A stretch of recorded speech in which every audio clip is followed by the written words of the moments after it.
We're not counting U.S. citizens, we're counting residents. Who lives here in our communities on Census Day? Local leaders are asking for help tonight. They want people to stand up and be counted in the 2020 census. The fear is that people may dodge census workers and that it could cost the state millions in much-needed tax dollars. 8 on your side, John Rogers is in Sarasota with the story.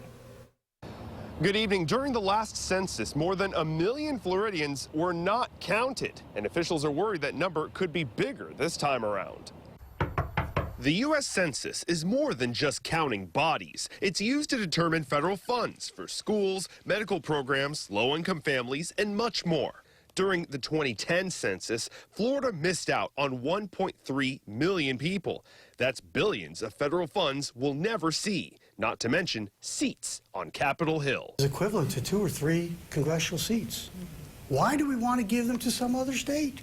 For 2020, there are legitimate concerns some minority groups will not participate. Part of it is distrust for government. There have been many recent crackdowns on illegal immigrants. And this summer, the Supreme Court rejected a White House request to place a citizenship question on the census forms. When the government comes to your home to count how many people live there, there is this emotional breakdown. So the city of Sarasota is teaming up with local organizations to get the message out. There is no reason to fear. You are constitutionally protected even though you are not a U.S. citizen. It is against the law for census takers to ask about your immigration status. The nonprofit group Unidos Now is working with the city to reach the Hispanic community. The fear is very understandable, but at the same time, we have to do a really good job at easing those fears, assuring people that the census is really, really important and everybody needs to be counted.